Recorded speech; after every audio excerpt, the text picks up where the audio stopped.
नमस्कार, बहुत स्वागत है आपका अपना एमपी के इस बुलेटिन में। मैं हूं आपके साथ ऋतु ज्ञानवानी। सबसे पहले बात गुना की, जहां पर लव जिहाद का मामला सामने आया है और इस मामले में बड़ा अपडेट आपको दें। आरोपी के घर राजस्व विभाग का नोटिस चस्पा हो चुका है। अतिक्रमण हटाने के लिए 12 घंटे की मोहलत दी गई है। आरोपी के नानाखेड़ी स्थित घर पर पुलिस पहुंच चुकी है। घर से पुलिस ने ग्लू का रैपर और बेल्ट जब्त किया है।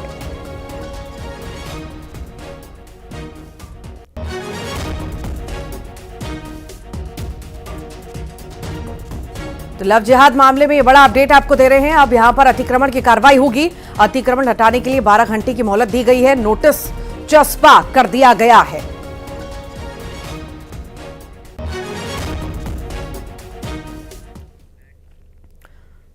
और गुना में युवती से बर्बरता पर सिंधिया ने ट्वीट किया है। केंद्रीय मंत्री ज्योतिरादित्य सिंधिया ने दुख जताया। घटना विचलित कर देने वाली है। उन्होंने कहा, बेटी को जल्द न्याय मिलने की आशा है।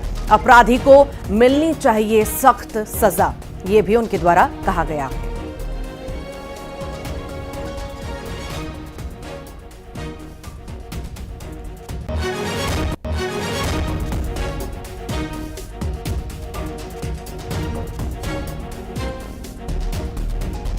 जो बच्ची के साथ बर्बरता हुई है उसको लेकर के कहीं ना कहीं सरकार अब पूरी तरह से एक्शन मोड में नजर आ रही है और कार्रवाई की बात भी उनके द्वारा कही गई है। सिंधिया का बयान भी आपको सुनवाते हैं, क्या कुछ उन्होंने कहा है। उन्होंने ट्वीट किया है, बर्बरता जो लड़की के साथ हुई है, युवती के साथ हुई है, उन्होंने कहा घटना विचलित कर देने वाली है।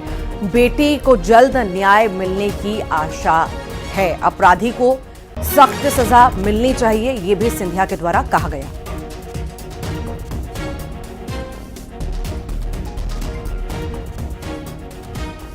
ज्यादा जानकारी के लिए वासु चौरे हमारे साथ जुड़ गए हैं। वासु, ये दुष्कर्म के मामले में या हम कहें कि लव जिहाद के ये जो मामले में है, बड़ा एक्शन लेने की तैयारी में अब सरकार है और कहीं ना कहीं संवेदनशीलता इस मामले में दिखाई गई है। आखिर मामला क्या था, कहां से शुरुआत हुई थी, अभी क्या स्थिति है, अपडेट दीजिए।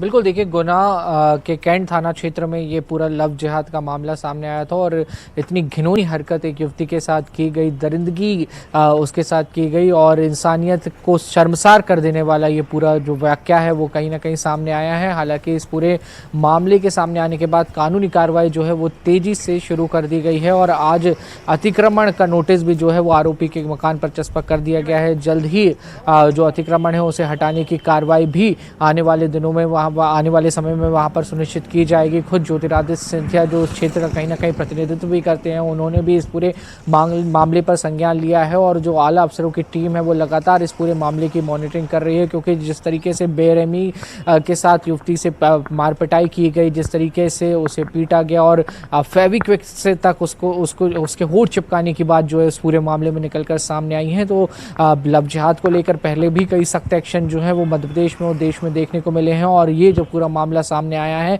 इसके बाद कड़ी कार्रवाई जो है वो जल्दी की जाएगी, चाहे पुलिस हो या फिर जनप्रतिनिधि हो। बेटी को न्याय दिलाने की बात जो है वो कर रहे हैं और जल्द ही इस पूरे मामले में कार्रवाई होगी, ये भी दावा जो है वो पेश किया जा रहा है और होनी भी चाहिए। ऐसी कार्रवाई होनी चाहिए जो एक मिसाल पेश हो, ताकि इस तरीके के जो असामाजिक तत्व हैं, जो इस तरीके की घटनाओं को अंजाम देने का काम करते हैं, वो इस तरीके का कृत्य करने से पहले सोचे भी तो उनकी रूह कांप जाए। ऐसी एक कार्रवाई, ऐसी एक मिसाल पेश होनी चाहिए। वाकई ऐसी मिसाल पेश होनी चाहिए। और वासु, बात यह भी है कि लव जिहाद के मामलों पर जितनी रोक लगाने की कोशिश की जा रही है, पर रोक लगते हुए हम देख नहीं रहे हैं। आए दिन हम ऐसी तस्वीरें देख रहे हैं और जो तस्वीर आई है बर्बरता युवती के साथ की गई है वो बेहद ही शर्मनाक है। अशोक, आखिर सिंधिया ने भी बयान दिया है और साफ तौर से कहा है कि कुछ भी हो कड़ी से कड़ी कार्रवाई होगी इस पर, और साथ ही साथ जो है मतलब मदद की बात भी उनके लिए की गई है और साथ ही साथ अब इंतजार करना होगा कि कैसा एक्शन प्रशासन की ओर से भी लिया जाता है। हाँ, बिल्कुल, जिस तरह का ये गुना जिले का ये मामला है, काफी दर्दनाक घटनाक्रम को अंजाम दिया है। वैशी दरिंदे ने जिस तरह से युवती के साथ पहले मारपीट की, उसके बाद उसकी आंखों में मिर्ची झोंकी गई और उसके होठों को चिपका दिया गया जिससे वो चिल्ला ना सके।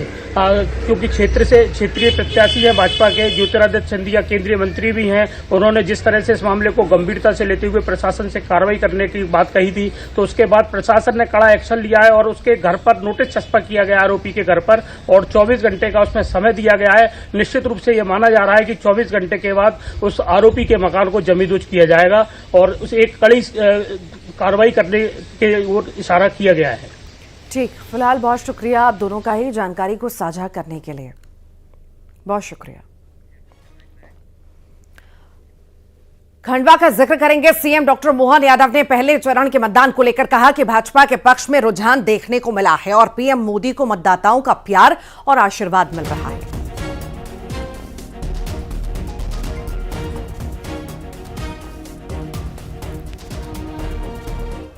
बोले भारत माता की। मैं आज यहाँ खंडवा में अपने प्रत्याशी, हमारे लोकप्रिय प्रत्याशी श्री ज्ञानेश्वर पाटिल जी के पक्ष में फॉर्म भरने के लिए आया हूँ।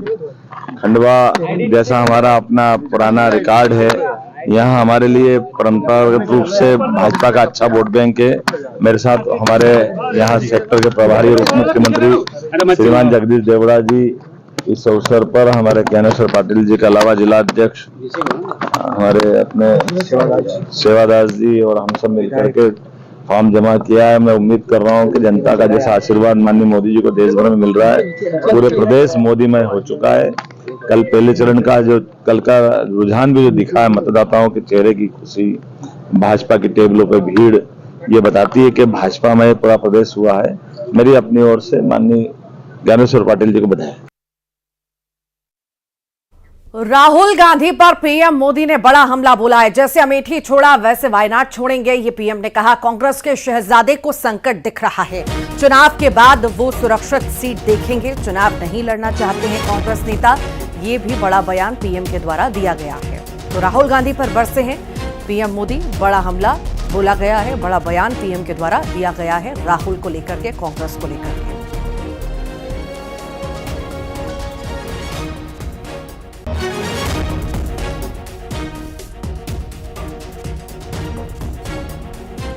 कांग्रेस के जो शाहजादे हैं उन्हें भी वायनाड में संकट दिख रहा है। शाहजादे और उनकी टोली 26 अप्रैल को वायनाड में वोटिंग का इंतजार कर रही है। जैसे ही 26 को वायनाड में वोटिंग पूरा हो जाएगा, ये शाहजादे के लिए एक और सुरक्षित सीट घोषित कर देंगे और कहीं और से फिर से लड़ाना पड़ेगा उनको, क्योंकि उनके अलायंस के साथी भी एक दूसरे को गालियां दे रहे हैं। कल आपने उनके एक साथी केरल के मुख्यमंत्री ने जो शाहजादे को सुनाई है, मैं भी कभी ऐसी भाषा नहीं बोलता हूं, ऐसी भाषा बोली है उन्होंने साथी को। ये हाल है उनका। अब जैसे इन्होंने अमेठी से भागना पड़ा, अमेठी छोड़ा, अब मान के चलिए वो वायनाड भी छोड़ेंगे।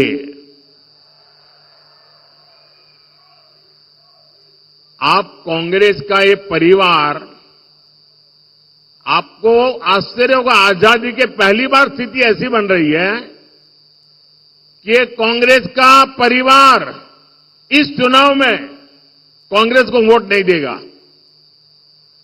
खुद कांग्रेस को वोट नहीं देगा। ये हाल है इनका, क्योंकि जहां वो रहते हैं वहां कांग्रेस का उम्मीदवार ही नहीं है। अब ये ऐसी स्थिति कभी सोची है आपने कांग्रेस की कि जिस परिवार के भरोसे कांग्रेस चलती है, वो परिवार खुद कांग्रेस को वोट नहीं दे पाएगा।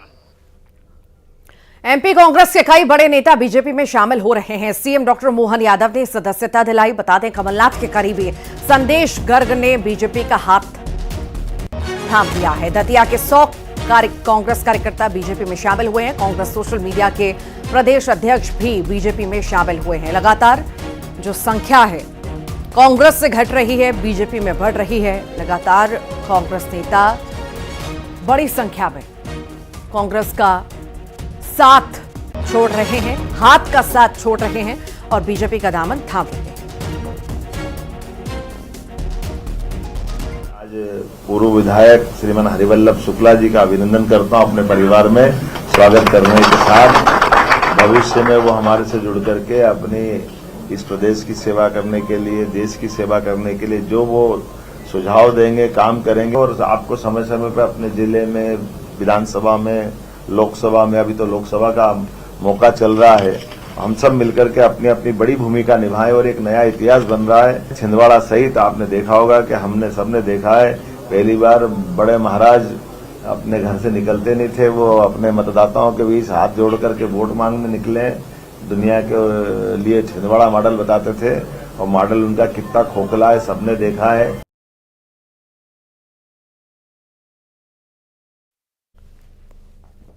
में अगर हम कहें बीजेपी ज्वाइन की है, गौरव शर्मा जी हैं जिन्होंने आज बीजेपी ज्वाइन की है, और राजेंद्र अग्रवाल जी हैं जो कि कमलनाथ की टीम के हिस्सा रहे हैं और बड़ा संगठन इनके साथ बीजेपी में आ चुका है।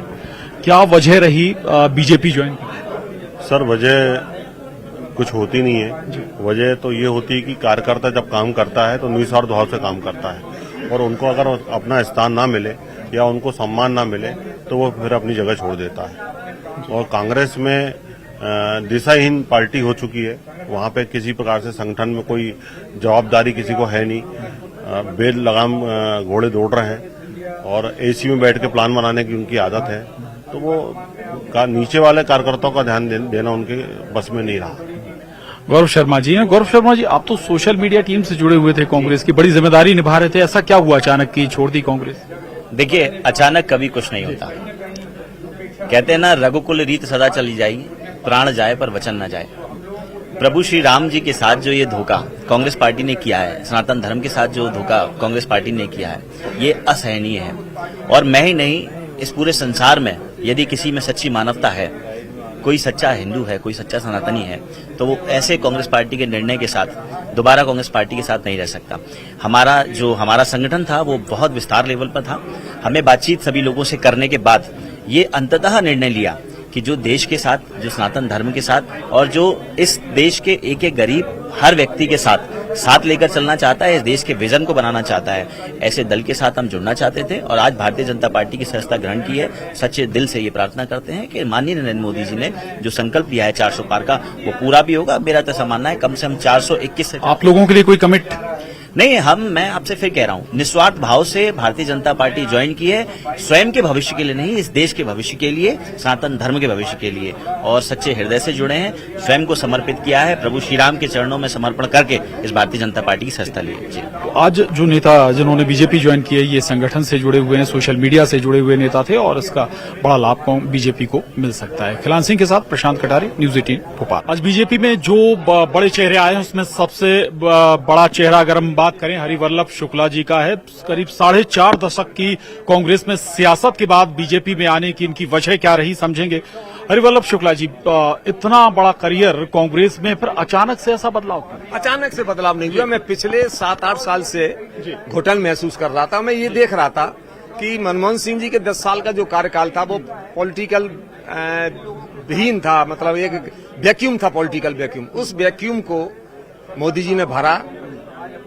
हमारे नेताओं के पास, जो कांग्रेस के नेता थे, उनके पास कोई दृष्टि नहीं है, और जो नेतृत्व बचा है वो दृष्टि विहीन है।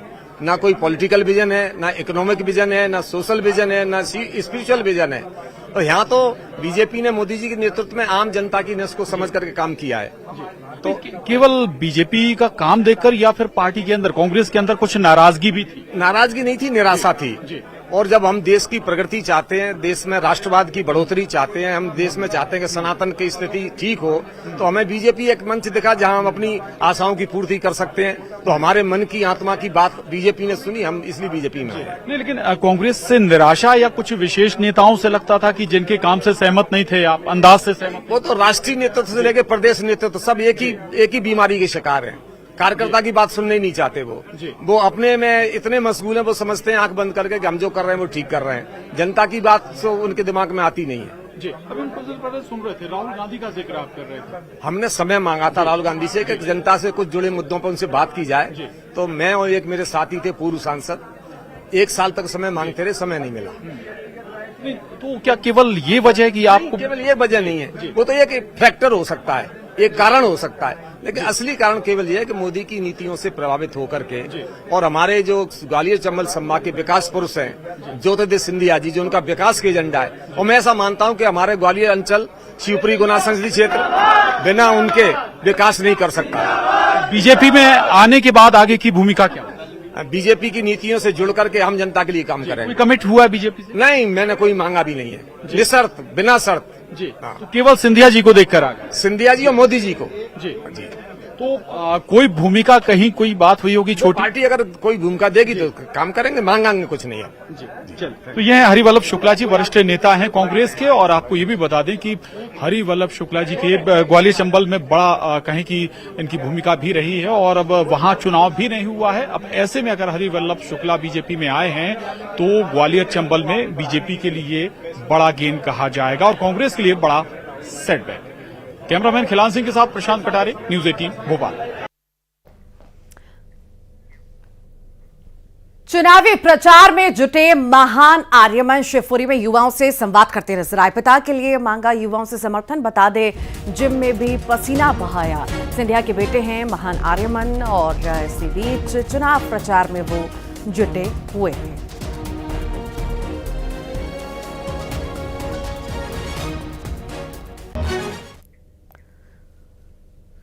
सिंगरौली में ट्रक ड्राइवर की बेरहमी से पिटाई की गई। ट्रक मालिक ने लोहे की रॉड से पीटा है। मारपीट का वीडियो भी सामने आया है। पीड़ित